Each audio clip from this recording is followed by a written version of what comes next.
If you're someone who has lost your job recently or even fearful of losing your job in the future, perhaps you're someone in the government that is fearful of Elon Musk and his team and what they're currently doing, or if you're just one of the millions of Americans who happen to be laid off on an annual basis, this video is for you. I want to talk about 3 specific things that you should be considering, financially speaking, of course, after you're laid off. And then shortly after this, I'm going to post another video about your plans for your 401k or for your retirement plan at your company and what you can do with that. So let's dive into things. So about 200,000 people this year have already lost their jobs, and that's in the first 2 months of 2025. About 60,000 of those are specific to government due to Elon Musk and his team at Doge, and about 500,000 in total are expected to lose their jobs in 2025 just from Doge's efforts alone. So that doesn't even account for the millions of people who will probably lose their job outside of that. So let's get into the 3 things if you've just been let go, or if you're trying to plan ahead what you might do in terms of being let go. Let's get into those 3. So the first is going to be simply covering your living expenses, right? So anytime we have a client who gets let go, the first thing that they're thinking about is how they're going to pay their monthly bills. So mortgage, being able to pay your utilities, being able to pay for your child's school, being able to pay for you name it here. These are the important things that you need to pay for regardless of if you have income coming in or not. So typically the conversation starts around an emergency fund. Rainy day fund is another thing we might call this. And the second best time to fill up your emergency fund is going to be today. The best time, obviously, the cheap joke is it would have been, a year ago, 2 years ago, you name it. But the important thing here is that we have funds built up for these times alone. So the typical rule of thumb in the financial high jargon industry is to have 3 months of living expenses filled up if you have 2 spouses on an income. And in this case, if you only have one spouse making an income, or if it's just you and you're the only one bringing in income, we definitely need probably closer to 6 months of income. So I hope that you find a job and you're bringing in income by the time you get even close to 6 months, but we do need to be careful. So I'll come back to this for rebalancing your portfolio a little later on in terms of what you might consider, but know this might take rebalancing of your portfolio. So we have our living expenses in terms of the emergency fund. Another thing I want you to consider is you're probably going to get a severance payment. Now, I know a lot of folks may not be getting this, but depending on the years you've worked at your company, depending on the amount you're being paid and the position you're in and yada, yada, there's a good chance you may have gotten a severance. Important feature of those is they are not tax-free. So the next year, next April, whenever the IRS comes to you and knocks on your door, not literally, hopefully, but they're still going to expect you to pay taxes for that severance.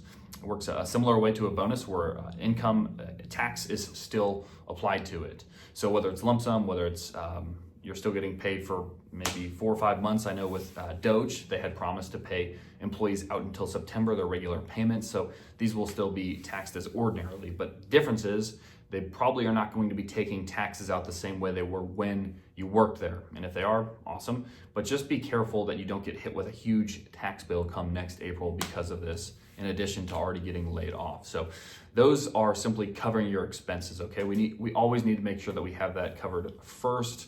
Always keep in mind hardships during this time. I'll get into a few of the debt issues in the third piece of this video, but let's move on to the second piece. And this is something that a lot of people don't think about after they're let go, and that's healthcare. Now, I know health insurance, for those of you who are young and hip, not going to the doctor's office too often, you may not even be thinking about this, but it's important to remember that health insurance is required for a reason by a lot of employers, of course, and that is because it's so important. And while health insurance in America has been making nothing but negative headlines recently, it's important to know your options if you're let go from your company. So the first of those is simply going to be staying on your company plan. Now, I can't really say this is the best option because this is going to be an expensive option. If you're familiar with how health insurance works while you're at your employer, they are required to pay a portion of that, and then you cover a portion of that as well. So it's sort of a joint effort. After they let you go, they're no longer required. They say, see you later, have fun paying the full bill. And the worst part is they can actually charge you up to 102% of what the actual fee is to keep your health insurance going. You have 60 days after you're let go to opt into this. You don't have to. And then from there, you have 18 months after you've been let go. if you want to stay on this plan. So again, I hope you've found a job the next month. I hope you don't even have to worry about it, but you do have 18 months following that you can stay on your company's healthcare plan. The second piece that you can choose is to move to your wife, your husband, your spouse's plan. And this is typically going to be the best option for a lot of you.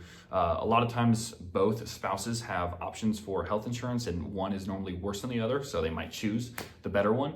And while moving to the lesser of the two plans may not have been ideal at first, now it's starting to look like a more attractive plan. So keep that in mind. Typically, you'll have about 30 days to move over to it, and that company will have specific requirements and instructions to go with it.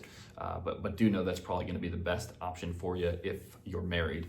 Now, the third one, again, is going to be expensive. This is moving over to the private health insurance space. So I'm not an expert in the private health insurance space, but I do know there's brokers that can be very helpful in this space.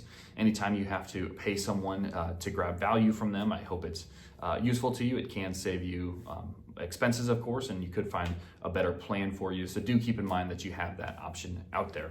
Now, after we've gotten past our living expenses, after we've make sure we have our healthcare covered, let's talk about the things that you probably should not be doing after you get fired and you want to move into your financial options. So I could give you the yada yada speech about, be mindful of your spending, and that's true. You might need to cut back your expenses once you're let go. But other considerations that you need to make that you're probably thinking about is you may even, if you have debts on hand, not including mortgage, but a credit card, a car, things that have high interest on them and aren't necessarily acquired up front, and if you miss a car payment, let's be honest, they're going to come take it. I'm thinking of high yielding debt. I don't want it to compound and you stop paying it because you don't consider it a non-negotiable like it is. So I have seen people that have stopped paying their debts after they get let go, and of course that's when the interest really compounds. Another important thing that I want to talk about is rebalancing your portfolio. A lot of people, once they are working, they see their investment as an asset, and I see this a lot. People are working, they have income coming in, and they just view their investment portfolio as an asset.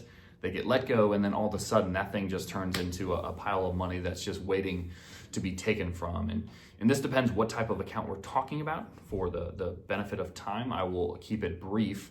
It is never an ideal situation to withdraw from your retirement account early unless it's the last thing you can possibly do. If you have a taxable account, a brokerage account, a common account that is a lot more flexible, that is where you have some room for flexibility if you need it. As I mentioned earlier, it might be wise to rebalance and move a portion of 6 months of living expenses into cash. So money market, high yield savings, positions that you can have easy access to without having to take a large concession or take a bump on the way out. Okay, so have to cut myself off. We are going long here. I'm yapping too long. One last pro tip when we're talking about getting your health insurance covered that I actually forgot to mention is if you do have a health savings account, okay, an HSA, you typically can use those dollars to fund your COBRA premiums.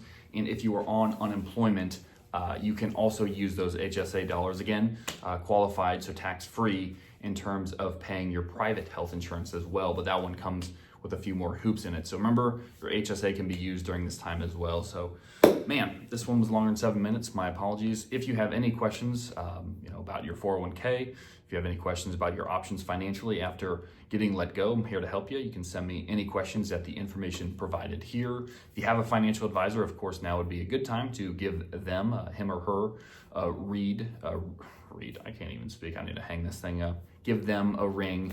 But as always, thanks for stopping by, and we'll see you next time.